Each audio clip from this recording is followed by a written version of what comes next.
நன்றி சொல்ல வார்த்தைகள் இல்லை. எபனேசராய் நம்மை நடத்தி வந்தாரே. இந்த காலை வேளையிலும் ஆண்டவருடைய வார்த்தைக்கு நேராய் கடன் செல்ல விரும்புகிறேன். உங்களுக்காக என்னோட சமூகத்தில் ஜெபித்த போது ஆண்டவர் உங்களுக்கு கொடுத்த சில, என் உள்ளத்தில் வைத்த சில வார்த்தைகள், நேற்றும் ஜெபித்தேன், தொடர்ந்து ஜெபிச்சுக்கிட்டு இருக்கிறேன். 28ஆம் தேதி ஆராதனை முடிஞ்சதில்லை, அதுக்கு முன்னாலேருந்து ரொம்ப நாளாக ஜெபம் பண்ணிகிட்டு இருக்கிறேன். அப்போது 30ஆம் தேதி ஒரு காலையில் ஆண்டவர் சமூகத்தில் குறிப்பிட்ட நிலையில் ஆண்டவர் சமூகத்தில் ஜெபிக்கும்போது ஆண்டவர் சில வார்த்தைகளை கொடுத்தார். இந்த சபைக்கு என் உள்ளத்தில் வைத்த தேவ வார்த்தைகள் அது என்ன? ரெட்டிப்பான நன்மைகளை நான் தருவேன். மலைகள் விலகினாலும் என் கிருபை உன்னை விட்டு விலகுவதும் இல்லை. என் காருண்யம் உன்னை பெரியவனாக்கும். நீ திகிலுக்கு தூரமாவாய், கேட்டின் மகன் உன்னை நெருக்குவது இல்லை. நான் உன்னை எல்லா தீங்குக்கும் விலக்கி காப்பேன். உன்னை காப்பதற்கு என் தூதர்களை நான் கட்டளையிடுவேன். கழுகுக்கு சமானமாய் உன் வயது திரும்ப வாழ வயது போல் மாறும். உனக்கு எதிரிட்டு வருவார்கள், ஆனால் அவர்கள் அனைவரும் இடறி விழுவார்கள். உன் கால்கள் சறுக்குவது இல்லை. ஏன்? நீ கண்மலையின் மேல் அஸ்திவாரம் போடப்பட்டது போல் உன் வாழ்க்கையை நீ அமைத்திருக்கிறாய். உன்னை காப்பதற்கு நான் உன்னுடனே நான் இருக்கிறேன். என் நீதியின் வலது கரத்தினால் உன்னை தாங்குவேன். என் நீதியின் வலது கரத்தினால் உன்னை தாங்குவேன். நேற்று கூட மாலையில் ஒரு 6:45 மணி இருக்கும், அதனால டைம் தெரியும். ஆண்டவர் சமூகத்தில் உட்காந்து தொடர்ந்து ஜெபிக்கும்போது வார்த்தைகள் வந்து கொண்டே இருந்தது. அப்படி தொடர்ந்து, பயப்படாதே, நீ வெட்கப்பட்டு போவது கிடையாது. எனக்கு காத்திருக்கிறவள் ஒருபோது வெட்கப்பட்டு போவது கிடையாது. என் நாமம் உன்மேல் நீதியின் சூரியன் போல் உதிக்கும். நீ உயர எழும்புவாய், நீ எழும்பி பறப்பாய். இந்த ஆண்டு நீ எழும்பி பிரகாசிக்க வேண்டிய ஒரு வருடம். உன்மேல் என்னுடைய ஒளி வந்திருக்கிறது. சூழ்நிலைமைகளையும் மனிதர்களையும் நீ பாராதே, நீ என்னை நோக்கிப்பார். நீ என்னை நோக்கிப்பார். அப்பொழுது உன்னுடைய முகம் பிரகாசம் அடையும். உன் வாழ்க்கையே ஒரு வெளிச்சமாக அநேகருக்கு மாறும். அதை உன் ஆவியிலே உணர்வாய், உன் ஆத்துமாவிலே நீ அதை கண்டு களி கூறுவாய். அநேகர் அந்த வெளிச்சத்தில் நடக்கவும் செய்வார்கள், அந்த வெளிச்சத்திலே களி கூறவும் செய்வார்கள். இந்த ஆண்டு உன் கண்ணீருடைய வாழ்வுக்கு ஒரு முடிவு வந்தது. விடியல் தோன்றி இருக்கிறது. மகனே, மகளே, நீ முன்னேறி செல். நின்று விடாதே, பின் திரும்பி பாராதே. உன்னை கரம் பிடித்து நடத்தும் சர்வ வல்லமையுடைய தேவன் நான் உன்னுடன் இருக்கிறேன் என்பதை மறவாதே. நான் உன்னை விட்டு விலக மாட்டேன், உன்னை நான் கைவிட மாட்டேன். நான் சர்வ வல்லமையுள்ள கர்த்தர், நான் மாறாதவர். என்னால் செய்யக்கூடாத ஒரு அதிசயம் ஒன்று உண்டோ என்பதை நீ உன் வாழ்க்கையில் எப்பொழுதும் காண்பாய் என்று சேனைகளின் கர்த்தர் உனக்கு சொல்கிறார். திறமையா சொல்லிப்பறா. கர்த்தருடைய பரிசுத்த நாமத்துக்கு மகிமை உண்டாவதா. இந்த வார்த்தைகள் உங்களை ஆசீர்வதிக்கட்டும். உங்கள் ஒவ்வொருவருக்கும் அது பிரயோஜனமாய் கர்த்தர் மாற்றி தருவாரா. இந்த வசனங்கள், இந்த வார்த்தைகள் was just bubbling when I was just praying. I know it's coming for you. ஆனால் was just scribbling. நான் வேகமாக எழுதினேன். இந்த வார்த்தைகள் உங்களை ஆசீர்வதிக்கட்டும். உங்கள் வாழ்க்கைக்கு ஆசீர்வாதமாய் கர்த்தர் மாற்றி தருவாரா. கர்த்தருடைய பரிசுத்த நாமத்துக்கு மகிமை உண்டாகட்டும். கர்த்தருடைய வார்த்தைக்கு நேராக திரும்புவோம். சங்கீதம் 66 12ஆம் வசனத்தை நாம் எல்லாரும் சேர்ந்து வாசிப்போமா? Psalm 66 verse 12. மனுஷரை எங்கள் தலையின் மேல் ஏறி போக பண்ணினீர், தீயையும் தண்ணீரையும் கடந்து வந்தோம், செழிப்பான இடத்தில் எங்களை கொண்டு வந்து விட்டீர். Shall we all read it again once again? மனுஷரை எங்கள் தலையின் மேலே ஏறி போக பண்ணினீர், தீயையும் தண்ணீரையும் கடந்து வந்தோம், செழிப்பான இடத்தில் எங்களை கொண்டு வந்தேன். 2026ஆம் ஆண்டினுடைய வாக்குத்தத்த வசனம் இந்த வார்த்தை. இது ஆண்டவர் சமூகத்தில் ஜெபித்து கர்த்தர் எனக்கு கொடுத்த வார்த்தை. எனக்கு தெரியும், ஆண்டவர் சமூகத்தில் நான் ஜெபிக்கும் போது கர்த்தர் விளையாட்டாக ஒரு வசனத்தை எடுக்க மாட்டேன், விளையாட்டாக ஒரு வசனத்தை எடுத்து பேச மாட்டேன். இவ்வளோ நேரம் ஆண்டவர் சமூகத்தில் நான் ஜெபிக்கும் போது கர்த்தர் அதை எனக்கு கொண்டு வர்றது எனக்கு தெரியும், அது எனக்கு புரியும். And this is the word for this year. This is what this word for this congregation தெரியும். எத்தனை தூக்கம் வருதா இருக்காலும் ஆமான்றீங்களோ? மணி பண்ணுறது தாங்க ஆச்சு. ராத்திரி இத்தனை பேர் 11 மணி 11:30 மணி வரைக்கும் உட்காந்து கொட்டை பாட்டு உட்காந்துருப்பாங்க. கர்த்தருடைய ஆலயத்தில் வந்து தூக்கம் வரக்கூடாது, சரியா? அவே சுருக்கமாய் உங்களை பார்க்கும்போது முகத்தையும் பார்க்குறேன், உங்களை பார்க்குறேன், அசர்றீங்களா இல்லையா, அசராமல் இருக்கிறீங்களா என்னன்னு பார்ப்போம், சரியா? அதுக்கேற்ற மாதிரி வசனத்தை பேசி முடிச்சிடுவேன், சரியா? ஆமாம், உங்களுக்கு நான் சொல்கிற வார்த்தை உங்களுக்கு உள்ளே போகலைன்னா பேசி புண்ணியம் இல்லை, சரியா? உங்களை பார்த்தா பேசுவேன், விளக்கலை பார்ப்பேன், உங்களை பார்த்தே பேசுவேன், சரி? கர்த்தர் ஆசீர்வதிப்பாரா. இந்த வருஷத்தில் என்ன வார்த்தை கொடுத்தாருன்னா, செழிப்பான இடத்துல எங்களை கொண்டு வந்து விட்டீர் என்று இருக்கிறது. ஆங்கில வேதாகமத்தில் you brought us into a wealthy placeன்னு போட்டிருக்கு. வெல்த்தினா ஐஸ்வர்யமான ஒரு இடத்துல, பணக்கார ஒரு இடத்துல கொண்டு வந்து விட்டீர் என்று. எனக்கு ஏன் இந்த வார்த்தை இப்படி இருக்குன்னு எனக்கு தெரியாது. You brought us into a wealthy place. சரி, திருவிவிலியத்தை எடுத்து பார்த்தேன். திருவிவிலியத்தில் 2 பைபிள் வச்சுருக்கிறேன். ஒன்று பழைய மொழிபெயர்ப்பு திருவிவிலியம், உங்களுக்கு தெரியும் யார் பண்ணியிருக்கான்னு உங்களுக்கு தெரியும். அதில் ஆயினும் நீர் எங்களை பாதுகாப்பான இடத்துக்கு கொண்டு வந்து சேர்த்தீர்னு போட்டிருக்கு. பாதுகாப்பான இடத்துக்கு, செழிப்பான இடம். எத்தனை அந்த செழிப்பான இடத்துக்கு நம்ம வார்த்தை தேடணும். ஏன்னா எபிரேய மொழியில் எழுதப்பட்டது சங்கீதம். அது எதை குறிக்குது? எங்களை இந்த இடத்துல கொண்டு வந்து விட்டீர் என்று சொல்லி. இப்போ 2026 எப்படி இருக்குன்னா, இன்னொரு மொழிபெயர்ப்பில் வாசித்தேன், கத்தோலிக்க மொழிபெயர்ப்பில், அந்நியனுக்கு நாங்கள் பணியை செய்தீர், நெருப்பிலும் நீரிலும் நாங்கள் நடந்து சென்றோம், ஆனால் பரந்த நாட்டுக்கு எங்களை கொண்டு வந்து விட்டீர் என்று இருக்கிறது. பரந்த நாட்டுக்கு எங்களை கொண்டு வந்து விட்டீர், சரியா? எங்களை எந்த இடத்துல கொண்டு வந்து விட்டார்னா, ஒரு பரந்த நாடு. கர்த்தருக்கு ஸ்தோத்திரம் உண்டாவதாக. ஒரு மொழிபெயர்ப்பில் வாசித்தேன், you made man charioteers ride over our heads in defeat.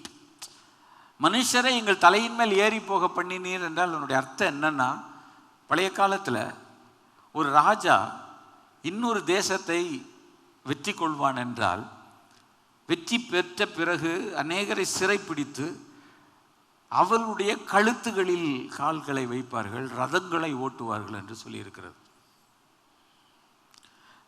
நீங்கள் பைபிளே படிக்கலாம். யோசுவாவின் புத்தகத்தில் ஒரு இடத்துல இருக்கு, உங்கள் கால்களை உங்கள் கழுத்தின் மேலே வைங்க அப்படின்னு இருக்கு. இப்போ மனிதரை எங்கள் தலையின் மேல் ஏறி போக பண்ணினீர் என்று இந்த சங்கீதக்காரன் சொல்லுகிறான். இந்த சங்கீதம் ஒரு மிஷனரி சாங். 1 முதல் 7 வசனங்களை வாசித்து பார்ப்பீர்கள் என்றால் உங்களுக்கு தெரியும் தேவன் எப்படி கிரியை செய்கிறார், யாருக்கு ஆண்டவர் கிரியை செய்தார், எப்படி கிரியை செய்தார் என்பது இந்த சங்கீதத்திலே விளக்கமாய் வந்து, அதற்கப்புறம் எப்படி நன்றி சொல்ல வேண்டும், எப்படி நாங்கள் இருந்தோம், எங்களை இந்த இடத்துக்கு கொண்டு வந்து விட்டீர் என்று சொல்லுகிறார். கர்த்தருடைய பரிசுத்த நாமத்துக்கு மகிமை உண்டாவதாக. 10ஆம் வசனத்திலிருந்து இந்த கான்டெக்ஸ்ட் இருக்கு. தேவனே, நீர் எங்களை சோதித்தீர், யூ டெஸ்டட் அஸ். வெள்ளியை புடமிடுகிறது போல எங்களை புடமிட்டீர். வெள்ளி ஒரு பியூர் மெட்டல். அந்த பியூர் மெட்டல், அந்த பியூரிட்டி அட்டைன் பண்ணுவதற்கு வேத்திர சொல்லியிருக்கிறது, கர்த்தருடைய வசனம் மண் குகையில் 7 தரம் உருக்கி புடமிடப்பட்ட வெள்ளி குப்பான சுத்த சொற்களாக இருக்கிறது. ஸோ அந்த அளவு ஹீட்டில் தான் அதனுடைய இம்ப்யூரிட்டிஸ் வில் கோ. இதுபோல இந்த இடத்திலே தேவனுடைய ஜனங்கள் சொல்லுகிறார்கள், தேவனே நீர் எங்களை சோதித்தீர், வெள்ளியை புடமிடுகிறது போல எங்களை புடமிட்டீர், எங்களை வலையில் அகப்படுத்தி. இன்னொரு வார்த்தையில் சொல்ல போனால், அந்த போரிலே எங்களை சிறையாக்கி சிறைப்பட்டவர்களைப் போல எங்களை மாற்றி எங்களுடைய இடுப்புகளின் மேல் வருத்தமான பாரத்தை ஏற்றினீர் என்று. இடுப்பு என்று போட்டிருக்கிறது, ஆனால் ஆங்கில மொழிபெயர்ப்பின்படி முதுகின் மேல் பாரத்தை ஏற்றினீர். சங்கீதம் 81 சொல்லி இருக்கிறது, அவன் தோளை சுமைக்கு விலக்கினேன், அவன் கைகள் கூடைக்கு நீங்களாக்கப்பட்டது என்று. இந்த வசனத்தை வாசித்து பார்க்கும் பொழுது இஸ்ரவேல் ஜனங்கள் ஒரு சிறையிருப்புக்குள் இருந்தது போல, சிறையிருப்பில் இருந்த காலத்தில் இருந்து அவர்களை தேவன் வெளிக்கொணர்ந்த போது அவர்கள் சொன்ன வார்த்தை, செழிப்பான இடத்துல எங்களை கொண்டு வந்து விட்டேன். இப்போ நம்ம கடந்த ஆண்டுகளில் நம்முடைய வாழ்க்கையில் நமக்கு சந்தித்த எல்லாவற்றை பார்க்கும்போது நம்ம லைஃப் எப்படி இருந்துச்சுன்றத நம்ம பிக்சரைஸ் பண்ணி பார்த்தா, நம்ம சோதிக்கப்பட்டது உண்டு, புடமிடப்பட்டது உண்டு, நாம் சிக்கி கொண்டது உண்டு, நம்முடைய வாழ்க்கையில் தேவையில்லாத பாரங்களை நாம் சுமந்தது உண்டு. மோரோவர் மனிதரை எங்கள் தலையின் மேல் ஏறி போக பண்ணினது போல விரும்பினவங்க வந்தவங்க போனவங்கெல்லாம் என்னென்னலாம் பேச முடியுமோ அவ்வளோ வார்த்தைகளை பேசி என்னென்ன நிலையிலே நம்முடைய மனதை உடைய வைத்து நம்முடைய கண்களிலே கண்ணீரை வர வைத்து நம்ம நொறுங்கி போகிற அளவுக்கு மக்கள் நம்முடைய வாழ்க்கையிலே அநேக காரியங்களை செய்திருக்கலாம். எல்லாம் தான் கடந்து வந்திருக்கிறோம். இந்த 2026 ஆண்டு ஒரு ஹாப்பி நியூ இயர் என்று சொல்வதற்கு இந்த இடத்துல நான் வரல. இந்த பாதைகளில் கடந்து வந்தா கூட கர்த்தர் அந்த பாதையிலும் அந்த நிலையிலும் நம்மை வைக்காமல் கர்த்தர் வேற ஒரு இடத்திற்கு, வேற ஒரு சூழ்நிலைமைக்கு, வேற ஒரு நிலைமைக்கு நம்மை உயர்த்துகிறார். கரங்களை உயர்த்து கர்த்தர் நம்மை மேம்படுத்துவோம். பழைய நிலைமையில கர்த்தர் நம்மளை வைக்கல, கர்த்தர் நம்மை வேற ஒரு நிலையிலே ஒரு இடத்திலே நம்மை உயர்த்துகிறார். எத்தனை பேர் அதை விசுவாசிக்கிறீங்க? இந்த 2026 ஆண்டில் இதுவரைக்கும் என்னுடைய வாழ்க்கையில் நான் இப்படிப்பட்ட பாதையில் நான் போனாலும் ஆண்டவரை நான் அப்படி விடணும்னு நினைக்கல, என்னை வேறு ஒரு நிலைமைக்கு ஆண்டவர் கொண்டு வந்தார்.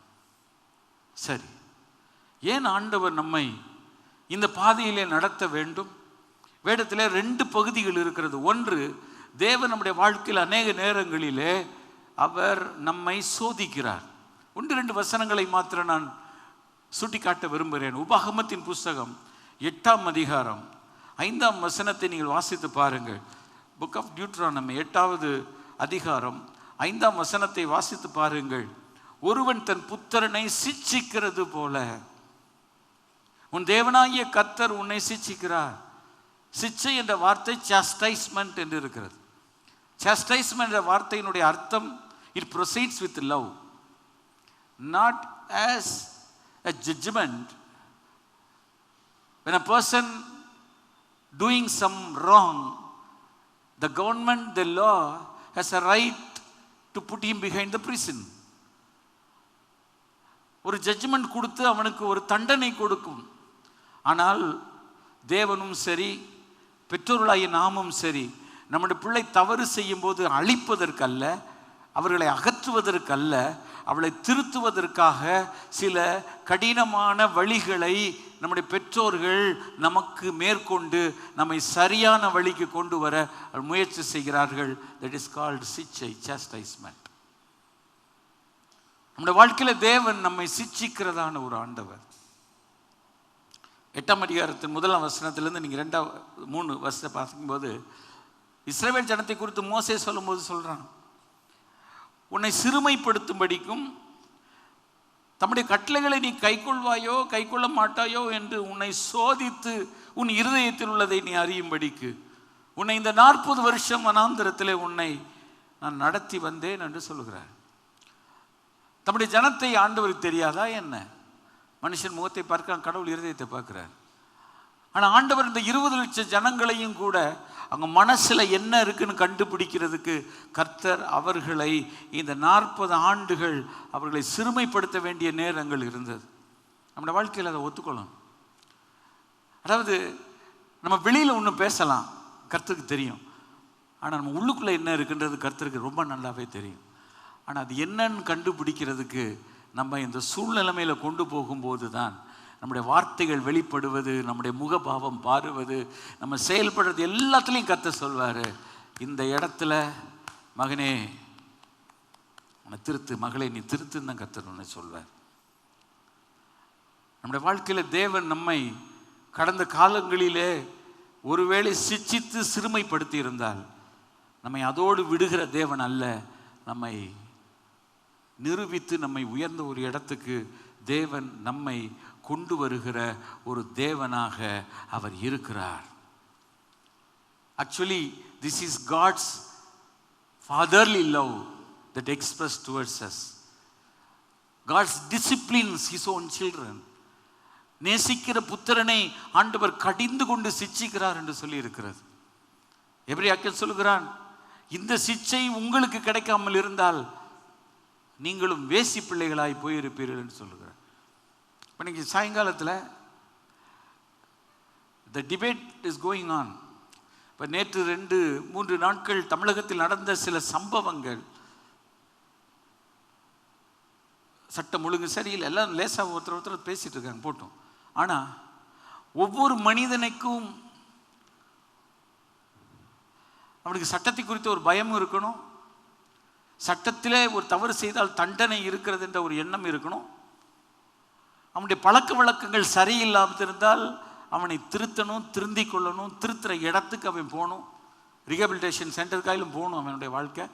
ஆனால் கடைசியில் ஒருவர் சொல்கிறார், எல்லாமே காவல்துறையை நீங்கள் குறை சொல்கிறீங்களே சார், இன்னைக்கு எடுக்கக்கூடிய திரைப்படம் எப்படி இருக்கிறது, அந்த திரைப்படத்தில் நடிக்கும் நடிகர்கள் என்ன செய்கிறார்கள், அதை என்ன காட்சிகள் படுத்துகிறார்கள், அதை சிறுவர்களும் வாலிபர்களும் நடுத்தர வயதுள்ளவர்களும் அதை பார்க்கும் பொழுது அவர்கள் அதை செய்ய வேண்டும் என்று துடிக்கிறார்கள். ஃபைனல் சொல்கிறாரு, ஒரு பெற்றோர் தன் பிள்ளையை சரிப்படுத்த வேண்டும். ஒரு பிள்ளையை ஒரு தாயும் தகப்பனும் சரிப்படுத்தாமல் போனால் அவன் ஒரு சோசியலா ஒரு தவறான எலிமெண்டா போகும்போது அரசாங்கத்தை தவறாக குற்றம் சொல்வதற்கு எவருக்கும் அதிகாரம் கிடையாது. அப்போ நம்ம யோசிக்கணும், இந்த உலகம் எந்த நிலைமைக்கு போய் கொண்டிருக்கிறது. ஆனால் கர்த்தர் உங்களை என்னை ஒரு திருச்சபையிலே வைத்து அவருடைய வசனங்களை கொடுத்து சரியான காரியங்களை போதித்து, நீ இப்படி தான் நடந்தால் உன்னுடைய வாழ்க்கை ஒரு நீதிமானின் வாழ்க்கையை போல, நித்திய வாழ்க்கையை நோக்கி பயணம் செய்யும் ஒரு வாழ்க்கையை போல, மகிமையை சுதந்திரிக்கும் ஒரு மனிதனாக உன்னை மாற்றும் என்று சொல்வதற்கு தேவன் சபையை வைத்திருக்கிறார், சபை ஊழியங்களை வைத்திருக்கிறார். நம்முடைய சபை மாத்திரமல்ல, உலகத்தில் உள்ள எல்லா சபைகளிலும் கர்த்தருடைய வசனம் பிரசங்கிக்கப்படுவதனுடைய நோக்கம் கர்த்தருக்கு பயந்த ஒரு வழிகளில் நடக்க ஜனங்களுக்கு புத்தி சொல்வது, அவர்களை சரியான செம்மையான வழியிலே நடத்துவது, நடக்கிறார்களா என்று ஓரளவு அவர்களை சூப்பர்வைஸ் பண்ணுவது, தவறுகள் கண்டுபிடிக்கப்படும் பொழுது சொல்லி திருத்த வேண்டியவைகளை திருத்துவது திருச்சபையினுடைய வேலையாக இருக்கிறது. இதை சமுதாயம் எந்த அளவுக்கு செய்யும் எனக்கு தெரியாது, ஆனால் ஒரு தேவனுடைய சபை இதை செய்கிறது. நம்முடைய வாழ்க்கையில் நம்ம எந்த இடத்திலேயாயிலும் ஆண்டவருக்கு பிரியம் இல்லாமல், ஆண்டவருக்கு நம்ம உகந்த நிலைமையில் நம்முடைய வாழ்க்கை வாழாமல் நாம் போயிருப்போமானால் கர்த்தர் தாமே இந்த காலை வேளையில் நம்மை மாற்ற கர்த்தருக்கு நம்ம ஒப்பு கொடுப்போம். சங்கீதம் 94:13 சொல்லுகிறது, சிட்சித்து உம்முடைய வேதத்தை கொண்டு போதிக்கிற மனுஷன் பாக்கியவான். அப்போ சர்ச்சில் தான் ஒரு மனிதன் எப்படி நடக்க முடியும், எப்படி நடக்கணும் என்று போதிக்கிறதுக்கு ஒரு இடம் இருக்குது. பள்ளிக்கூடம் பாடத்தை கற்றுக் கொடுக்கிறது, கல்லூரி பாடங்களை இன்னும் விரிவாக எடுத்துரைக்கிறது, பல்கலைக்கழகங்கள் ஆராய்ச்சி நிலைமையிலே ஒரு மனிதனை கொண்டு செல்வதற்கு உபயோகப்படுகிறது. ஆனால் வாழ்க்கை மாறுவதற்கு, ஜீவியம் மாறுவதற்கு பரிசுத்த ஆவியானவருடைய ஒத்தாசையோடு கூட தேவ ஆவியினால் எழுதப்பட்ட தேவ வசனத்தை தேவ ஆவியானவருடைய நிறைவோடு பிரசங்கிக்கிற ஊழியர்கள் மூலமாய்த்தான் ஒரு தேவனுடைய பிள்ளைக்குள் எது சரி எது தவறு, எதன்படி நீ நடக்க வேண்டும் என்று ஆண்டவர் நமக்கு காண்பிக்கிறார். அதன்படி நம்முடைய வாழ்க்கை நடக்கும்போது தான் நம்முடைய ஜீவியம் கர்த்தருக்கு பிரியமான ஒரு வாழ்க்கையாய் கட்டாயம் மாறும் என்பதில் சந்தேகமில்லை.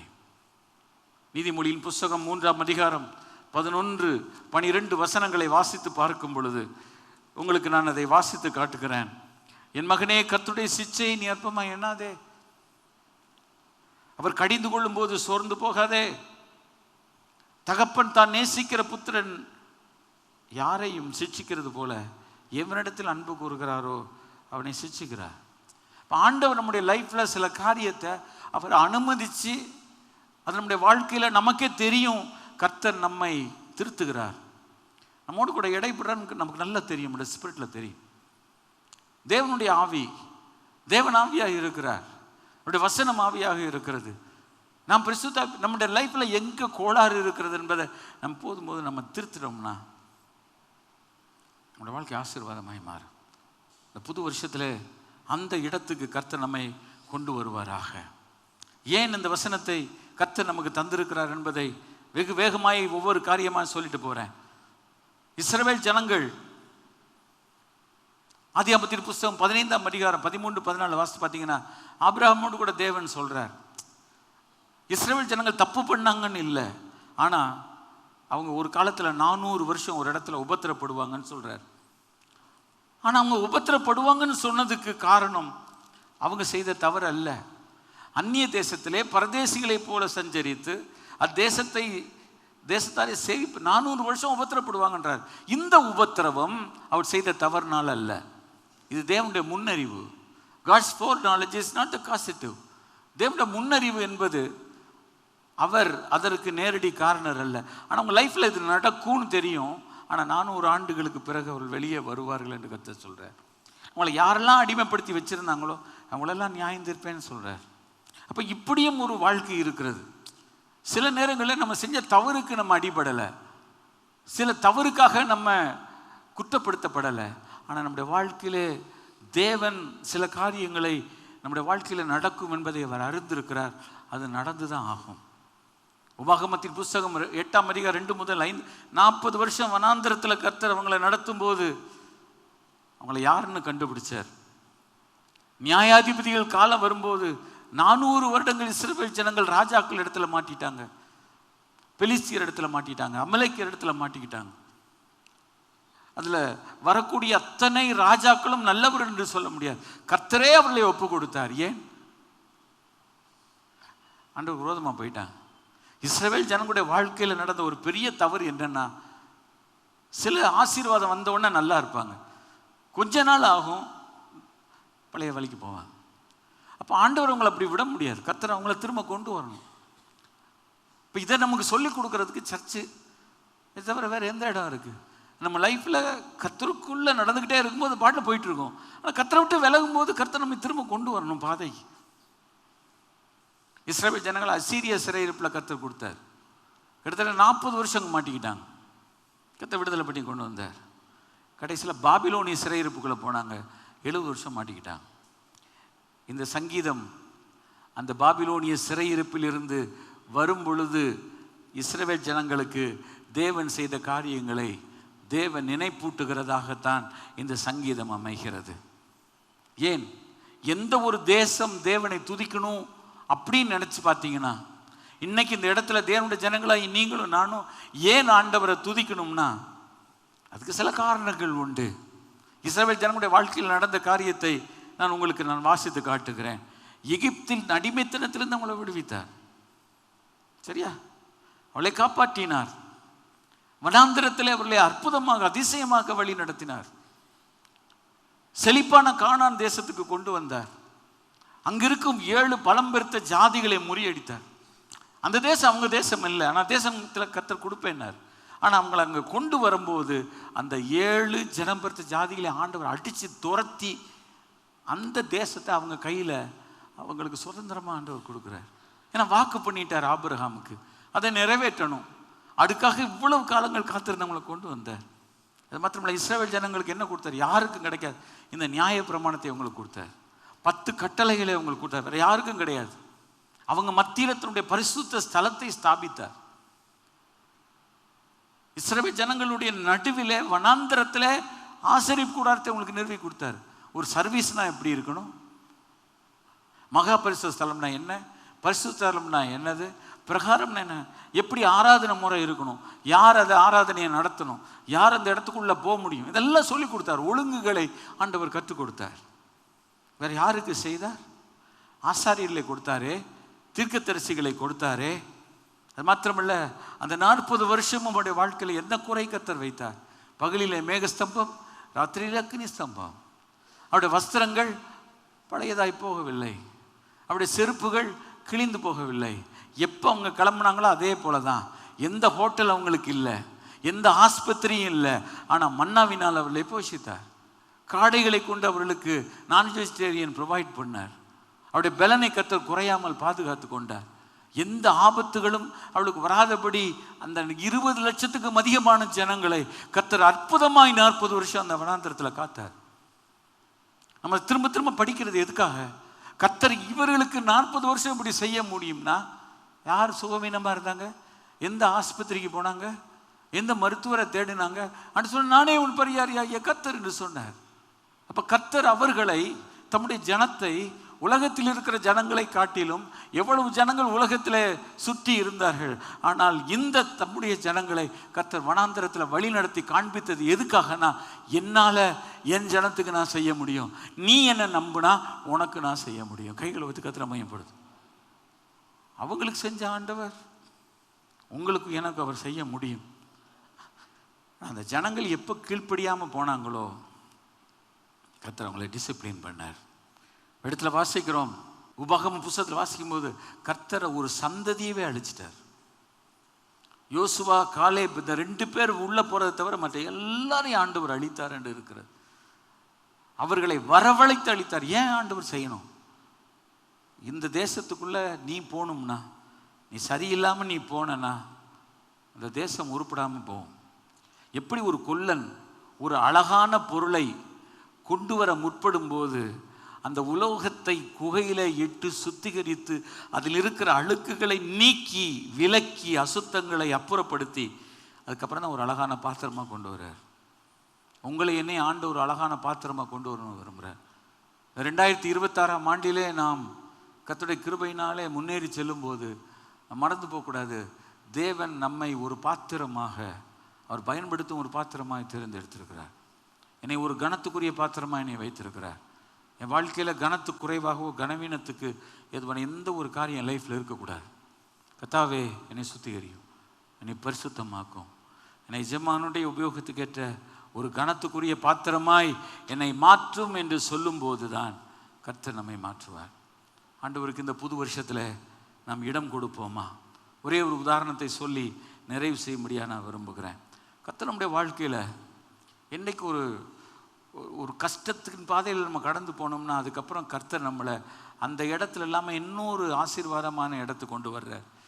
தாவீது ஒரு சங்கீதத்தில் சொல்லுகிறான், வாசிப்போம். 2 சாமுவேல் 22:37 வாசித்து பாருங்கள். அந்த சங்கீதம் பின்னால் அது 18ஆம் சங்கீதமாக இருக்குது. ஆனால் என்னை கர்த்தர் எங்கே கொண்டு வர்றாருன்னா, விசாலமான ஒரு இடத்திலே என்னை ஆண்டவர் கொண்டு வருகிறார். என் கால்கள் வலுவாதபடி காக்கிறார் என்று சொல்லியிருக்கிறது. எதற்காக? நான் விழுந்து போய்விடக்கூடாது என்பதற்காக. இந்த புது வருஷத்தில் பிரவேசித்திருக்கிற நமக்கு கர்த்தர் என்ன சொல்ல விரும்புகிறார் என்றால், நம்ம ஸ்லிப்பாகவே கூடாது. நான் ஸ்லிப் ஆகிட்டேன். உங்கள் ஸ்லீப் வருது, ஆனால் நம்ம வாழ்க்கையில் ஸ்லிப் ஆகிடக்கூடாது. இந்த 2026 எந்த ஒரு இடத்துல நம்ம வலிக்கு விழணும்னு அவசியம் இல்லை. வலிக்கு விழுந்து மன்னிப்பு கேட்டு வலிக்கு விழுந்து ஆயம் சாரின்னு சொல்கிறத காட்டிலும் என் வாழ்க்கை ஆண்டவர் அதுக்காக என்ன செய்கிறாருன்னா, என் வழியை கர்த்தர் அகலப்படுத்தினார் என்று சொல்லியிருக்கிறார். அப்படி தானே? என் வழியை கர்த்தர் அகலமாக்கினார். சின்ன பாதையில் நம்ம போகும்போது ஸ்லிப் ஆகுவோம். அகலமான பாதையில் போகும்போது ஏன் ஸ்லிப் ஆகுறோம்? ஒரு சின்ன குறுகலான ஒரு வழியில் நம்மளை நடக்க பண்ணார்னா, நம்ம கால் ஸ்லிப் ஆகும்போது இந்த வழி இப்படி இருந்துச்சுன்னு வழியை குற்ற சொல்லலாம், வழியை கொடுத்த கடவுளை குறை சொல்லலாம். வண்டி அகலமாக இருக்கும்போது கீழே விழுந்துட்டு கர்த்தரை கூட்டான்னு சொன்னால் என்ன செய்ய முடியும்? நீர் இதை செஞ்சுட்டு நீர் இப்படி பண்ணிட்டு இருந்தான்னு சொல்ல, அறிவிட்டவனே, உனக்கு கொடுத்த இவ்வளோ ரோடை நான் அகலமாக்கி கொடுத்துருக்குறேன், உனக்கு ஒழுங்காக வண்டி ஓட்ட தெரியல, ஒழுங்காக உனக்கு நடந்து போக தெரியல, நிதானமாக போக தெரியல, நீ விழுகிறதுக்கு என்ன ஏன் குறை சொல்லனான்ட்டு ஒரு கேட்பேன். கர்த்தர் ஞானம் உள்ளவர். நம்முடைய லைஃப்பில் ஒரு நாள் கர்த்தரை குறை சொல்கிறதுக்கு நம்ம வாய் திறக்கக்கூடாது. கர்த்தர் அதுக்கு ஒரு நாள் இடமளிக்க மாட்டார். ஏன்னா அவர் செய்கிறது கரெக்டாக தான் இருக்கும். ஒரு நாள் தப்பு பண்ண மாட்டார். நம்முடைய லைஃப்பில் தப்பு பண்ணலை, தப்பு பண்ணுறதுக்கு தப்பு அவர்கிட்ட இல்லை. அவர் நல்லவர், அவர் நல்லவரை தவிர அவர்கிட்ட வேற ஒன்றுமே இல்லை. கர்த்தர் நல்லவர் என்பதை ருசித்து பாருங்கள் என்று சொல்லியிருக்கிறார். அப்பொழுது தீமை அவரிடத்தில் எப்படி இருக்கும்? இருக்காதுல்ல.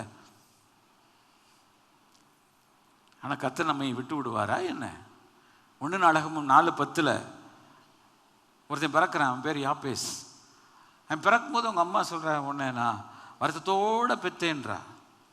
எந்த தாய் ஒரு குழந்தையை பெற்றெடுக்கும்போது சுகமாக பெற்றெடுத்தாங்க, சுகப்பிரசவம்னு சொல்லுவாங்க. ஆனால் ஒரு குழந்தையை பெற்றெடுக்கும்போது உயிர் போய் தான் இன்னொரு உயிர் வந்திருக்கும். ஏன் தாய் மேலே பிள்ளைக்கு ஆசை இருக்குது, பாசம் இருக்குன்னா தாய்க்கும் பிள்ளை மேலே ஆசை இருக்குது. ஆண்களா பிள்ளையை பெற்றாங்க, பிள்ளையை பெற்ற தாய்மார் தான். அவங்க அதை பெறும்போது அவங்களுடைய லைஃப்பில் எத்தனை அவங்க உயிரோடு வருவாங்களான்ற அவங்களுக்கு தெரியாமல் தானே போயிருப்பாங்க. ஆனால் இந்த வசனத்தை நான் படித்து பார்த்தேன். நான் துக்கத்தோடு அவனை பெற்றேன் என்று. என்ன பெரிய துக்கம்? ஒருவேளை அவனுடைய லைஃப்பில் அவனை பெற்றெடுக்கும்போது ரொம்ப கஷ்டப்பட்டுருப்பா போல. ஏன்னா அவன் கூட பிறந்த பிரதர்ஸ் இருக்காங்க, தன் சகோதரரை பார்க்கணும். ஆனால் யாப்பேச பெறும்போது மாத்திரம் அவனுக்கு எவ்வளோ பெரிய கஷ்டம் வந்திருக்கும் போல. அந்த கஷ்டத்தின் மத்தியில் ஒரு பேரை வச்சுட்டு போயிட்டா. என்ன பேர் வச்சுட்டு போயிட்டா? யாப்பேஸ். யாப்பேஸ்னா துக்கம். பேர் வைக்கும்போது ஜாக்கிரதையாக வைக்கணும், கவனமாக வைக்கணும். இது எபிரேய மொழி.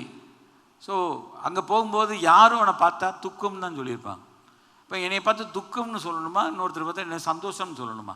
இப்போ எனக்கு சந்தோஷம்னு பேர் வச்சா நல்லது. எனக்கு துக்கம்னு யாராவது பேர் வச்சாங்கன்னா எப்படி இருக்கும்? என்னை வச்சவங்களை கொல்லணும்னு வேணாம். அப்படி யாராவது உங்களுக்கு பேர் வச்சாங்கன்னா, ஏதாவது தெரிஞ்சோ தெரியாமலா இருந்தாலும் அப்படியே ஒரு பேர் வச்சாங்கன்னா, நம்ம வைக்கிற பேர் நல்ல பேரை வைக்கணும். தோத்துறோம். ஆனால் அந்த உலகத்தில் பிறக்கும்போது என் பேர் எனக்கு வைக்கிறதுக்கு எனக்கு உரிமை கிடையாது. எங்கள் அப்பா அம்மா எனக்கு வச்சுட்டு போயிட்டாங்க. தோத்துறோம். இப்போ இந்த இடத்துல வந்திருக்க எல்லாருக்குமே நம்ம பேரை நம்மளா வச்சோம், நம்ம பேரண்ட்ஸ் வச்சா அவங்கள போய் திட்டுவோம். கர்த்தருடைய பரிசுத்த நாமத்துக்கு மகிமை உண்டாகுதா? இந்த தாய் இப்படி ஒரு பேர் வச்சுருக்குமா? துக்கம்னு பேர் வச்சுருக்கோம். அவ்வளோ பேரும் கிண்டல் அடிக்கிறான். இந்த உலகத்தில் சும்மாவே கிண்டல் அடிப்பான். பார்த்தா கிண்டல் அடிக்கிறான், நடந்தா கிண்டல் அடிக்கிறான், நடந்தா கிண்டல் அடிக்கிறான். மனிதருக்கு கிண்டல் பண்ணுறது எதுக்குன்னே தெரியல. அதுவும் கல்லூரி மாணவர்களுக்கு கேட்கவே வேணாம். பள்ளிக்கூடத்தில் படிக்கிற மாணவர்களுக்கு சொல்லி தரவே வேண்டியதில்லை. இப்போ ஒரு டீச்சர் இப்படி நடந்த செத்தா அவ்வளோதான், அவங்கள கமெண்ட் அடிக்கிறதுக்கும் ரெடியாக இருக்கான். அப்போ ரொம்ப கஷ்டம். உலகம் இப்படி போயிடுச்சு.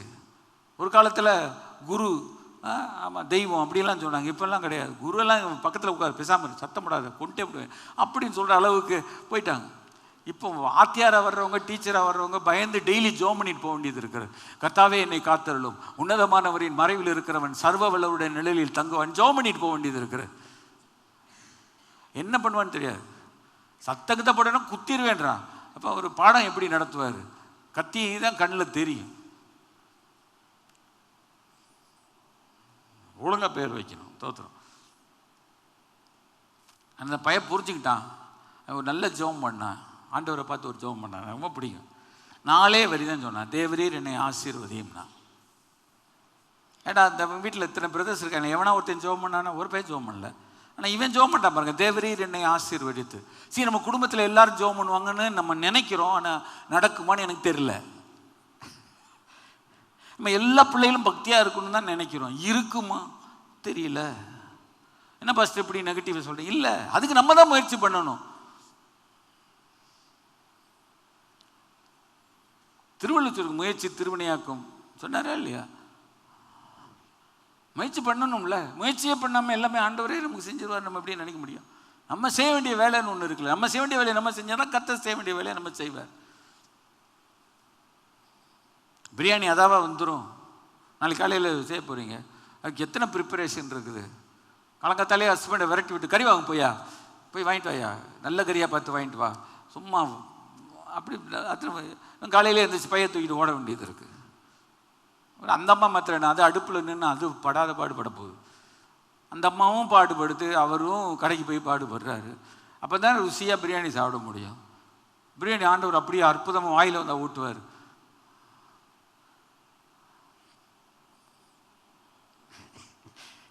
தேவரீர் என்னை ஆசீர்வதித்து ஜெபம் பண்ணுறான் பாருங்க. ஆண்டவரே, எங்கள் அம்மா வச்ச பேர்னால எனக்கு பயங்கர பிரச்சனையாக இருக்குது, என்னை ஆசீர்வதித்து.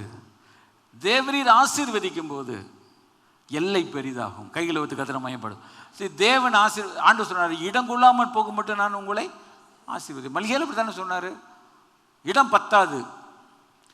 தேவன் ஒரு மனிதனை ஆசீர்வதிக்க தொடங்கினால் அவனுடைய வீடு பத்தாது, அவனுக்கு இருக்கும் அறைகள் பத்தாது, எக்ஸ்டென்ஷன் வேலை செய்ய வேண்டியது இருக்கும். நாளை காலையில் ஆரம்பிங்கன்னு தெரியல. தேவன் ஒரு மனிதனை ஆசீர்வதிக்கும் போது சிலர் அப்படி சொன்னால் அதெல்லாம் அது எப்படி இப்படி சொல்ல, இதெல்லாம் வேத வசனம் பைபிளில் இருக்குது சார்.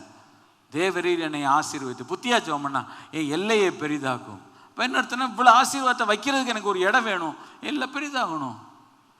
ஆண்டவர் சொன்னார், ஆபிரகாமுக்கு கிழக்கும் மேற்கும் வடக்கும் தெற்கும் எம்மட்டும் அம்மட்டும் நடந்து திரி, நான் அதை உனக்கு தருவேன்னாரு.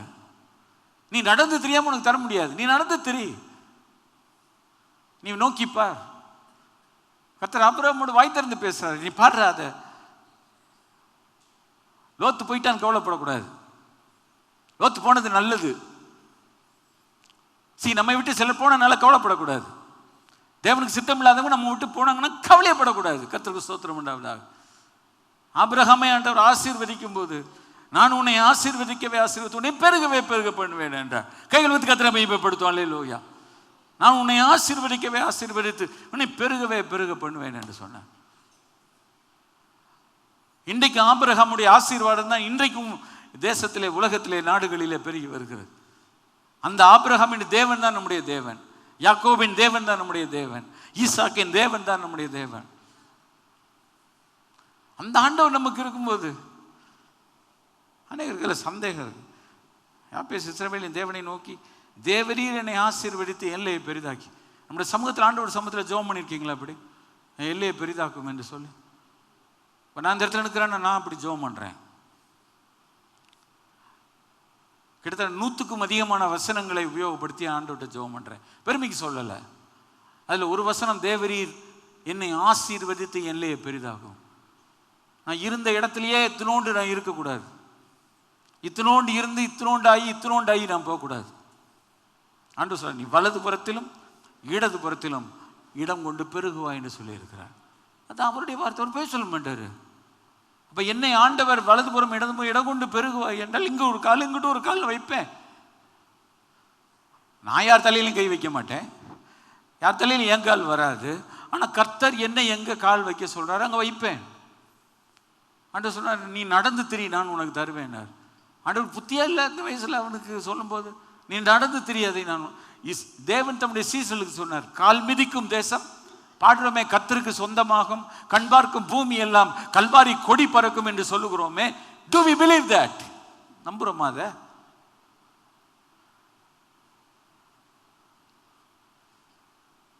ஃபாதர் நல்லா பாடினாரு, அம்மா நல்லா பாடினாரு. கால் மிதிக்கும் தேசம் எல்லாம், அவர் ரியல் எஸ்டேட் பிசினஸுக்காக பாடினார் அந்த பாட்டை. ரியல் எஸ்டேட்டுக்கு அவர் பண்ணார் இல்லை, கால் மிதிக்கும் தேசம் கர்த்தருக்கு சொந்தமாகும். என்ன கர்த்தருக்கு? அங்குள்ள ஜனங்கள் ஆண்டவருக்கு சொந்தமாவார்கள். கண் பார்க்கும் பூமி எல்லாம் கல்வாரி கொடி பறக்கும். ஆண்டவரை இந்தியாவிலையும் பறக்கும், ஐரோப்பாவிலையும் பறக்கும், ஆசியாவிலையும் பறக்கும், ஆப்பிரிக்காவிலையும் பறக்கும், எங்கேயும் பறக்கும். வட அமெரிக்காலையும் பறக்கும், தென் அமெரிக்காலையும் பறக்கும். அவருக்கு அந்த நம்பிக்கை இருந்துச்சு, அந்த விசுவாசம். இந்த பாட்டை பாடும்போது அநேக என்ன நினைப்பாங்கன்னா, ஐயோ ஐயோ கண் பார்க்கும் பூமியெல்லாம் கல்வாரி கொடி பறக்குமா? எனக்கு என்ன, நான் சொல்ல உங்களுக்கு என்ன? கல்வாரி கொடி பறந்துட்டு போகுது, ஏசாமி கொடி பறந்துட்டு போகுது. எல்லா இடத்தையும் நான் ஆளுகை செய்யணும்னு ஒன்றும் அவசியம் இல்லை.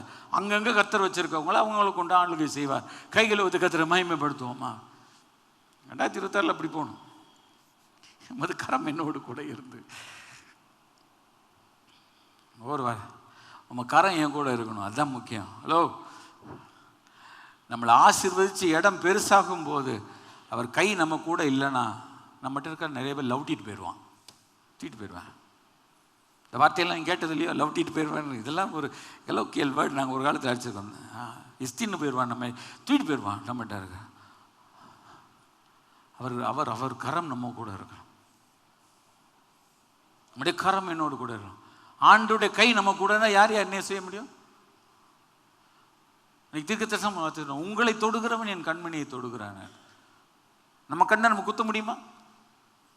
இப்படி கொண்டு போங்க, கண் மூடிக்கணும். ஏன்? அந்த அமைப்பை தேவன் வச்சிருக்கிறார். நம்ம கண்ணே நம்மால குத்த முடியுமே, கடவுள் கண்ணை யாரா குத்த முடியுமா? கத்துறதுக்கு கரெக்டாக சொல்லி வச்சிருக்காரு, உங்களை தொடுகிறவன். கண்ணை கூட குத்த வேணாம் சார், என்ன லேசா அப்படி டச் பண்ணா. இடத்துல வந்து இருக்கிற தேவனுடைய பிள்ளைகள் இந்த காலையில் கத்தர் இந்த வார்த்தை சொல், நம்மளை ஒருத்தர் இப்படி டச் பண்ணா தொலைச்சிருவார் கடவுள். பேரே பூமியில இருக்காது, தூக்கிடுவார் கத்தர். அதை உங்களை தொடுகிறவன் என் கண்மணியை தொடுகிறான். These are the promises that God has given. இந்த ஓல்ட் டெஸ்டமெண்ட்ல இந்த வார்த்தை கொடுத்தாருன்னா நியூ டெஸ்டமெண்ட்ல எத்தனை வார்த்தை நம்ம கொடுத்துருப்பாரு. நம்மளை யாரும் அப்படி தொட்டுட்டு போயிட முடியுமா என்ன? இந்த இடத்துல வந்துருக்காது, உங்களை இடைஞ்சல் பண்ணிட்டு எவனா போயிட முடியும் நினைக்கிறீங்க? நான் அந்த வார்த்தையை கிளைம் பண்ணி ஜெபம் பண்ணுவேன். உங்களை தொடுகிறவன் என் கண்மணியை தொடுகிறான். தொட்டுட்டா ஆண்டவரே நீர் விட்டுறாதீங்க, உரிமை இருக்கு எனக்கு. ஆண்டவர் பிள்ளை, இயேசுனை அபிஷேகித்திருக்கிற, என்னை தம்முடைய கனமான ஊழியத்துக்கு அழைத்திருக்கிறார். நான் மனுஷனிடத்திலிருந்து எதையும் பெற்று நான் செய்யணும்னு நினைக்கல, என்னை பரலோகத்திலிருந்து என்னை போஷிக்கிறவன் எனக்கு இருக்கிற. Have faith in God. தீங்கு என்னை துக்கப்படுத்தாதபடிக்கு, நம்முடைய கரம் என் கூட இருக்கணும். தீங்கு என்னை துக்கப்படுத்தாதபடிக்கு என்னை காத்துக்கொள்ள ஆண்டவரே. நான் சொல்றேன், நம்ம சபையில் உள்ள கர்த்தருடைய பிள்ளைகள் இந்த இடத்துல வந்திருக்கிற ஒவ்வொருவரும், நீங்க எல்லாத்தையும் விட்டுட்டாலும் கூட இதை சொல்றேன், இந்த வசனத்தை சொல்லி ஜெபம் பண்ணி பாருங்க. உங்க வாழ்க்கையில 1 நாளாகமம் 4ஆம் அதிகாரம் 9-10 ஜெபம் பண்ணி பாருங்க. அவன் வேண்டி கொண்டதை கர்த்தர் அருளினார். கைகள் அவன் என்ன ஜெபம் பண்ணானா கர்த்தர் அவனுக்கு கொடுத்தார் என்று இருக்கிறது. 4 வார்த்தை பேசினா கர்த்தர் அதை அவனுக்கு கொடுத்தார். கைகளை உயர்த்தி கர்த்தரை ஸ்தோத்திரம் பண்ணுமாக. கர்த்தருக்கே மகிமையா. அவன் வேண்டி கொண்டதை, அவன் என்ன கேட்டானு கர்த்தர் அதை கொடுப்பார். அவர் சொல்ற, கேளுங்கள் கொடுக்கப்படும், தட்டுங்கள் திறக்கப்படும், தேடுங்கள் கண்டடைவீர்கள். ஹல்லேலூயா. எதையாகிலும் அவருடைய சித்தத்தின்படி கேட்டால் அவர் நமக்கு செவி கொடுக்கிறார் என்பதே நாம் அவரை பற்றி கொண்டிருக்கிற தைரியம். கைகளை வச்சு கர்த்தரை மகிமைப்படுத்தும். ஹல்லேலூயா. ஆண்டவர்ட்ட அப்படி கேட்கணும், அவன் வேண்டி கொண்டதை கர்த்தர் அருளினார். இந்த வசனத்தை குறித்து வச்சு ஆண்டவர்ட்ட, ஆண்டவரே நான் வேண்டி கொண்டதை எனக்கு தந்திருக்கிறீரா? தரலையா? தரலன்னா ஏன் தரல? நான் கரெக்டாக ஜெபம் பண்ணேனா? ஆண்டவர்ட்ட ஆண்டவர்ட்ட கேட்கணும். Is my prayer right? Is my prayer is according to your will? Is my prayer is according to your wish? Lord speak to me, Lord speak to me, Lord. The Bible says that கர்த்தர் அவனுக்கு கொடுத்ததனுடைய அடையாளம் என்ன தெரியுமா? சிம்பிளா சொல்றேன், யாப்பேஸ் தன் சகோதரர் எல்லாரை காட்டிலும் கனம் பெற்றவனாய் இருந்தான். கைகளை தட்டி கர்த்தர் சொல். அந்த ஃபேமிலியில் உள்ள அத்தனை பேரிலும் கர்த்தர் யாப்பேசுடைய வாழ்க்கையை கர்த்தர் மதிப்பிற்குரிய வாழ்க்கையாய் கர்த்தர் மாற்றினார். கைகளை வைத்த கர்த்தர் சொல். கனம் பெற்றவனாக இருந்தார், மாண்புமிகு என்று கர்த்தர் மாற்றினார். அவன் மாற்ற மாட்டாரா என்ன? அந்த வசனம் பொய்யாகுமா என்ன? லைஃப்ல இந்த ஜெபம் பண்ணணும், வேற என்ன ஜெபம் பண்ண தெரியட்டாலும் இந்த ஜெபத்தை நம்ம பண்ணோம்னு வச்சுக்கிட்டா, இந்த வசனத்தை நான் ஏன் இந்த ராத்திரி வேளையில் உங்களுக்கு எனக்கும் ஆசீர்வாதமாய் சொல்லுகிறேன் என்றால், நம்முடைய வாழ்க்கையில் நிறைய பேர் நம்மை சீ என்று சொல்லியிருக்கலாம், போடா என்று சொல்லியிருக்கலாம், ஒளிந்து போய் என்று சொல்லியிருக்கலாம், என் கண்முன் நிற்காதே என்று சொல்லியிருக்கலாம், நான் உன்னை வெறுக்கிறேன் என்று சொல்லியிருக்கலாம், நீ அழிந்து போய் என்று சொல்லி இருக்கலாம், நீ செத்து மடிந்து போய் என்று சொல்லி இருக்கலாம். ஆனால் நம்மை ஆண்டவர் இந்த காலை வேளையிலும் அப்படி நம்மை குறித்து ஒருவர் சொல்லி இருப்பார் என்றால், அவருடைய கண்களுக்கு முன்பதாக தேவன் நம்மை உயர்த்தி கனம் பெற்றவர்கள் என்ற ஸ்தானத்திலே வைப்பதற்கு அவர் உண்மையும் நீதியும் உள்ளவராக இருக்கிறார். கரங்கள் வைத்து கர்த்தரை மகிமைப்படுத்தும். அல்லேலூயா. அவங்களுக்கு சவால் அந்த 2026 இருக்கும். ஜனவரி, பிப்ரவரி, மார்ச், ஏப்ரல் ஒவ்வொரு மாதத்திலும் ஆண்டவரே நான் கனம் பெற்ற ஒரு மனிதனாய் என்னை மாற்றும் ஆண்டவரே. என் வாழ்க்கை துக்கம், தீயையும் தண்ணீரையும் கடந்து வந்தேன், மனுஷரை எங்கள் தலையின் மேல் ஏறி போக பண்ணினீர், ஆனா என்னை செழிப்பான ஒரு இடத்துல கொண்டு வந்துட்டீங்க. என்னை எல்லாரும் இப்போ கனம் பண்றேன், பார்க்குறவங்கெல்லாம் சலிட்டு அடிக்கிறாங்க, பார்க்குறவங்கெல்லாம் சலிட்டு அடிக்கிறாங்க. மோசேயை தேவன் இஸ்ரவேல் ஜனங்கள் கண் காண அவனை மகிமைப்படுத்தினார். மோசேயினுடைய காலத்திற்கு பிறகு யோசுவா அவன் ஜீவனுள்ள நாளெல்லாம் ஜனங்கள் அவனுக்கு பயந்திருந்தார்கள். நம்ம ஏன் ஆண்டவர்கிட்ட அப்படி ஜெபம் பண்ணக்கூடாது? நம்ம யாரையும் பயமுறுத்த வேணாம், நம்மளுக்கு கண்டு ஒரு பயம் இருக்கணும். கட்டாயம் ஒரு பயம் இருக்கணும் சார். இந்த உலகத்தில் நமக்கு நம்முடைய ஆண்டவர் கூட இருக்கவங்கள கண்ட பயம். நம்மளை தொட்டா, என் பக்கத்தில் நெருங்கினோம்னா, அவன் விளையாண்டான்னா நம்ம பஸ்பமாக போயிடுவோம்னு நினைக்கணும். கர்த்தர் அப்படிப்பட்ட கிருபை தருவாரா? கர்த்தர் நம்மளை ஒரு ஆசீர்வாதமான இடத்துக்கு கொண்டு வர ஒரே ஒரு சின்ன உதாரணம் சொல்லி முடிக்கிறேன். யோசுவாவின் புஸ்தகம் 15ஆம் அதிகாரம் 16-19 சுருக்கமாக சொல்கிறேன். ஒரு நாள் காலேபின் மகள் அக்சால் தாப்பனத்தில் ஓடி வர்றாள். 2 இடத்துல இது இருக்கு. நீங்கள் அதை படிச்சிருப்பீங்களான்னு தெரியாது. இந்த சம்பவம்லாம் நீங்களே போய் படித்து பார்த்துக்கிடுங்க. அப்பாட்ட ஓடி வரேன், அதான் எனக்கு ரொம்ப பிடிச்சது. இங்கே ஒரு தாய் இப்படி ஒரு பேர் வச்சா தலைகளை மாற்றிட்டு போயிட்டான். இங்கே ஒரு தகப்பனை குறித்து சொல்லி இருக்கிறது. அப்படில ஓடி வர்றா.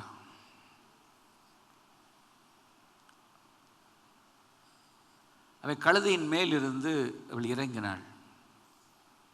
காலேப் கேட்குறான், உனக்கு என்ன வேணும்னு கேட்குறான். அதான் தகப்பன், அதுதான் தாய். உனக்கு என்ன வேணும்? நம்ம பிள்ளைகிட்ட என்ன வேணும் நம்ம கேட்க மாட்டோம்.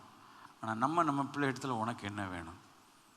நம்ம ஆண்டவர்கிட்ட நீங்கள் உனக்கு என்ன வேணும்னு கூட நம்ம கேட்கறது இல்லை. ஆனால் ஆண்டவர் நம்மகிட்ட கேட்குறாரு, உனக்கு என்ன வேணும்? அவர் சொல்கிறா, எனக்கு ஒரு ஆசீர்வாதம் கொடுக்கணும். ரொம்ப சிம்பிளாக சொல்கிறா பாருங்க, எனக்கு ஒரு ஆசீர்வாதம் தரணும். என்ன ஆசீர்வாதம்? நம்ம நினைக்கிற மாதிரி காசு பணம் இதைத்தான் சர்ச்சு பேசுதா? இது அந்த கிரைஸ்ட் ஏஜ் மற்றவங்களுக்கு பிக்சர் பண்ணுதா? நம்ம ஊழியத்தில் காசு பணம் சேர்க்கணும் அப்படி தான் போதிக்கிறோமா? இல்லை. எனக்கு ஒரு ஆசீர்வாதம் வேணும், எனக்கு ஒரு ஆசீர்வாதம் வேணும், அவ்வளோதான். எப்படி யாப்பே சொன்னால, நீர் என்னை ஆசீர்வதித்து என் எல்லையை பெரிதாக்கி உங்களுடைய கரம் என் கூட இருந்து தீங்கு என்னை துக்கப்படுத்தக்கூடாது. அதுபோல் அவள் கேட்குறா, எனக்கு ஒரு ஆசீர்வாதம் தரணும். ஏன் இது வரைக்கும் கொடுக்கலையா? படித்து பார்க்குறேன், முடிக்கிறேன். எனக்கு ஒரு வறட்சியான நிலத்தை தந்தீர், எனக்கு ஒரு லேண்ட் எழுதி கொடுத்தீர். உருப்படாத நிலம், விலைக்கு போகாது, தரிசு, ஒரு லாபம் இல்லை, ஒரு யூஸும் இல்லை, ஒரு இன்கமும் இல்லை, யூஸ்லெஸ் பிளேஸ். அவன் அப்படி நினச்சி கொடுத்தானு தெரில எனக்கு. அவன் இப்போ கேட்குறா, எனக்கு ஒரு நீர்ப்பாய்ச்சலான இடத்தை எனக்கு தரணுன்றா. அவன் ஆசீர்வாதம் கேட்டது என்ன தெரியுமா? செழிப்பான ஒரு இடத்தை கேட்டார். கரங்களை வைத்து கத்திர மயம்போம். தன் தகப்பனிடத்துல மகள் கேட்கிறாள், நீ இப்படி ஒரு நிலத்தை எனக்கு கொடுத்தீர் ஆண்டவரே. அது வேண்டாம், எனக்கு அது வேண்டான்னு சொல்லலை, எனக்கு செழிப்பான ஒரு இடத்தை தரணும். அது பின்னால் விற்றுக்கலான்னு நினச்சாலும் நம்ம தெரில. எனக்கு ஒரு செழிப்பான இடத்தை வேணும். நீ இப்படி கேட்டுட்டியே படி அப்படின்னு அனுப்பி விட்டாரா? இல்லை.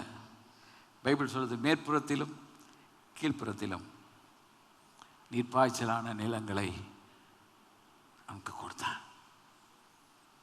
ஒரு தகப்பன் தன் பிள்ளைக்கு இறங்குவது போல நம்முடைய ஆண்டவர் நமக்கு இறங்குகிறவராயிருக்கிறார். நம்முடைய தேவை இன்னதென்று அவர் அறிவார். நம்முடைய தேவை இன்னதென்று சொல்வதற்கு முன்பாகவே இவைகள் நம்முடைய அவசியம் என்று நம்முடைய பரமபிதா அறிந்திருக்கிறார்.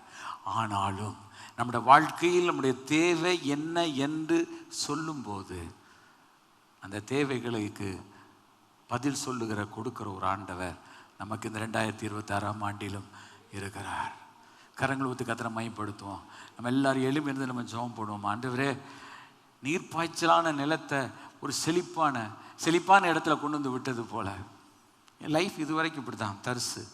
ஆனால் இல்லை, நீர்ப்பாய்ச்சலான இடங்களை கொடுத்த நம்ம அப்பாட்ட கேட்கணும். இப்போ இந்த இடத்துல வந்திருக்கிற கர்த்தருடைய பிள்ளைகளாக நீங்களும் நானும் நம்ம யார்கிட்ட கேட்குறோம்? நிறைய நேரம்னா நம்முடைய உலக பிரகாரமான தாய் தகப்பன் இடத்துல கேட்குறோம், இல்லை நம்ம அண்ணன் தம்பி இடத்துல கேட்குறோம். அப்படி தானே? நான் பொதுவாக சொல்கிறேன், தேவ ஜனங்கள் யார்கிட்ட கேட்குறாங்க? அண்ணன் தம்பி அக்கா தங்கச்சிட்ட போய் கேட்டுக்கிறாங்க. இல்லைன்னா ரொம்ப மாமாட்ட கேட்கறது, அத்தைகிட்ட கேட்கறது. பிள்ளைய கல்யாணம் பண்ணி கொடுத்தீங்க, எனக்கு என்ன தந்தீங்க, நீங்க என்ன கொடுத்தீங்க, நீங்க என்ன போட்டீங்க, எனக்கு உன்னை போட்டு தள்ளணும்னு வர ஆண்டவர். என்ன போட்டீங்க உனக்கு? நம்ம யார்கிட்ட கேட்கணும்? கர்த்தர்கிட்ட கேட்கணும். அந்த புது வருஷத்துல இந்த இடத்தை விட்டு போகும்போது ஒரே ஒரு காரியத்தை ஆண்டவர் இடத்துல சொல்லுவோம், நான் எதை கேட்டாலும் ஆண்டவர்கிட்ட கேட்பேன். அரை கதவை பூட்டி அந்தரங்கத்தில் இருக்கிற பிதாவை நோக்கி ஜெபம் பண்ணுவேன். அப்பொழுது அந்தரங்கத்தில் பார்க்கிற பிதா எனக்கு வெளியரங்கமாய் பலன் அளிப்பார். என்ன தேவன் ஆசீர்வதிக்கும் பொழுது எல்லாருடைய கண்கள் அதை காணும் ஆண்டவரே. எல்லாருடைய கண்கள் அதை காணும் ஆண்டவரே. Jesus Jesus. ரெபெக்காளை பெண் கேட்டு வந்திருக்கும் பொழுது அந்த தேவனுடைய மனிதன் வீட்டு வாசலில் நிற்கும் பொழுது சொன்ன வார்த்தை என்ன தெரியுமா? ஆசீர்வதிக்கப்பட்டவரே உள்ளே வாரா. யாரால் ஆசீர்வதிக்கப்பட்டவர்? கர்த்தரால் ஆசீர்வதிக்கப்பட்டவர். கைகளை தட்டி கர்த்தரை ஸ்தோத்திரம். நம்ம இந்த உலகம் என்ன சொல்லணும்னா, கர்த்தரால் ஆசீர்வதிக்கப்பட்டவர், கர்த்தரால் ஆசீர்வதிக்கப்பட்டவர், கர்த்தரால் ஆசீர்வதிக்கப்பட்டவர். எந்த மனிதனும் என்னை உயர்த்த பண்றானோ பண்ணனியோ, ஆனா கர்த்தர் என்னை உயர்த்தணும், கர்த்தர் என்னை பயன்படுத்தணும், கர்த்தர் என் கூட இருக்கணும், கர்த்தர் என் வலது பக்கத்தில் எனக்கு நிழலா இருக்கணும். Jesus Jesus. பகலிலே வெயிலாகிலும் இரவிலே நிலவாகிலும் என்னை சேதப்படுத்தக்கூடாது ஆண்டவரே. என் தாய் என்னை பெற்றெடுக்கும் பொழுது ஏதோ ஒரு பெயரை வைத்ததினால் இன்று வரைக்கும் என் வாழ்க்கையில் சில தொந்தரவுகள், சில சிரமங்களை நான் சந்திக்கிறேன். ஆனால் அப்படியே நான் வாழ விரும்பவில்லை. என் வாழ்க்கையில் என் குடும்பத்தில் உள்ள எல்லாரும் காட்டிலும் நான் ஒரு உயர்ந்த நிலைமைக்கு நான் வரணும்னு நான் விரும்புகிறேன் ஆண்டவரே. என்னை உயர்த்தும் ஆண்டவரே, என்னை உயர்த்தும் ஆண்டவரே. சொல்லுங்க, என்னை கண்மலையின் மேலே உயர்த்தும் ஆண்டவரே, என்னை கண்மலையின் மேலே உயர்த்தும் ஆண்டவரே. உம்மை துதிக்கும் புதுப்பாட்டை என் வாயில தாரு ஆண்டவரே. ஜீசஸ். எல்லாரும் என்னை எள்ளி நகையாடுவதற்கு அல்லவா என் வாழ்க்கை நீர் கொடுத்திருக்கிறீர். இல்லை, என்னை கண்டு உலகம் அதிசயிக்கப்பட்டு ஆண்டவரை துதிக்கணும் ஆண்டவரை, ஸ்தோத்திரிக்கணும் ஆண்டவரை. ஹல்லேலூயா ஹல்லேலூயா. அந்த 2026ஆம் ஆண்டு ஒரு மாற்றத்தை என் வாழ்க்கையில் கொண்டு வாங்க.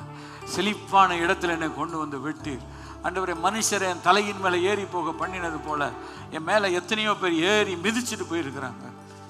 என் மேன்மையை, என் மகிமையை ஜீசஸ் எனக்கு கொடுத்திருக்கிறதான எல்லாத்தையும் ஏறி மிதிச்சுட்டு போயிருக்கிறாங்க ஆண்டவரே.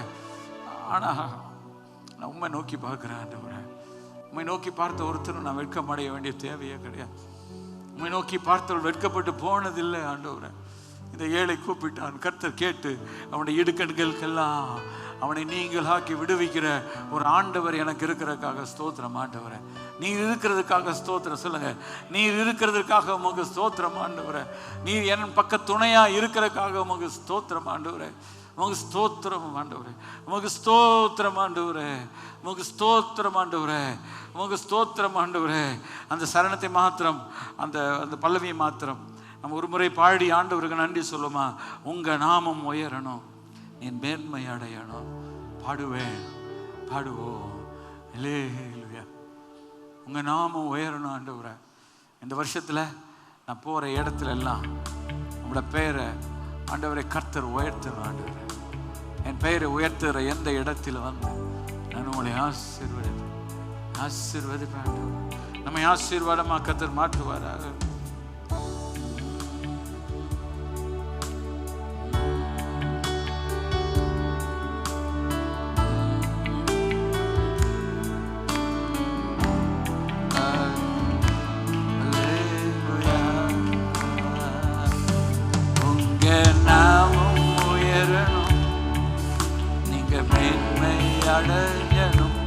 பாடுவேன், பாடுவோம் அல்லேலூயா.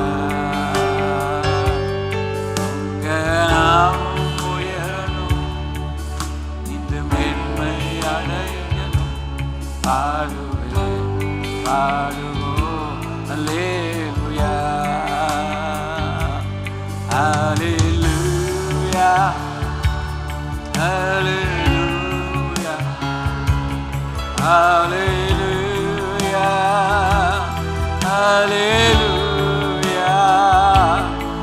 யாவே ஹalleluya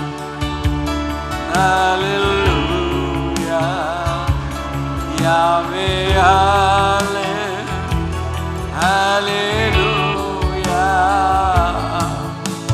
நாமம் உயரணும் இந்த மேன்மை அடையணும் பாடுவோம்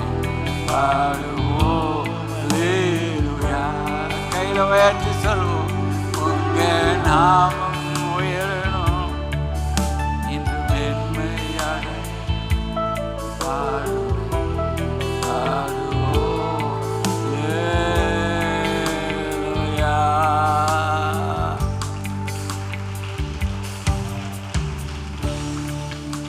அல்லேலூயா பாடுவேன் பாடுவோம் அல்லேலூயா பாடுவேன் பாடுவோம் அல்லேலூயா. இப்படி எல்லாரும் பாடிட்டு இருக்கணும் ஆண்டவரே. இந்த வருஷத்துல போகிற இடத்துல பாடணும், வர்ற இடத்துல பாடணும், நாங்கள் படிக்கிற இடத்துல பாடணும், நாங்கள் வேலை செய்கிற இடத்துல பாடணும். உங்கள் நாமம் உயரணும் ஆண்டவரே. கைகளை உயர்த்தி உங்களோட பெயரை உயரணும் ஆண்டவரே. உங்களோட பெயரை உயர்த்துகிற ஒரு மனிதனா, உம்முடைய பெயரை உயர்த்துகிற ஒரு நபராக எனக்கு அறிவு இருக்கிறதோ இல்லையோ, கல்வி அறிவு இருக்கிறதோ இல்லையோ, இந்த உலகம் என்ன ரெஸ்பெக்ட் பண்ணதோ இல்லையோ, ஆனால் நான் எந்த இடத்துல போனாலும் உம்முடைய பெயரை உயர்த்தணும் ஆண்டவரே. உம்முடைய பெயரை உயர்த்த உயர்த்த நீர் மேன்மை அடைய அடைய என்னையும் கூட சகல ஜனத்தை காட்டிலும் என்னை ஒரு கனம் பெற்ற ஒரு மனிதனாக, ஒரு செழிப்பான ஒரு இடம் நான் பெற்ற ஒரு நிலையில நீர் என்னை மாற்ற போகிறதுக்காக உமக்கு ஸ்தோத்திரம் ஆண்டவர். ஸ்தோத்திரம். என் வாழ்க்கையில இனியும் வறட்சி இருக்காது. வறட்சியவே நான் பார்த்த வாழ்க்கையில ஒரு செழிப்பை நான் பார்க்க போறேன். ஏன்னா இந்த 2026 ஒரு செழிப்பான ஒரு ஆண்டு என்று சொல்லி எங்களுக்கு ஒரு ஆசீர்வாதத்தை கர்த்தர் வாக்கு பண்ணி உம்முடைய வார்த்தையை அனுப்பி எங்களை ஆசீர்வதித்து அனுப்புகிறீர் ஆண்டவர். இந்த இடத்தை விட்டு போகும்போது அந்த ஆசீர்வாதத்தை சுதந்திரித்து கொண்டு கர்த்தர் என்னை மேன்மைப்படுத்தி இருக்கிறார், கர்த்தர் என்னை உயர்த்தி இருக்கிறார். அல்லேலூயா அல்லேலூயா அல்லேலூயா. கழுகுக்கு சமானமா என் வயது திரும்ப வாழ வயது போல மாறும் ஆண்டவரே.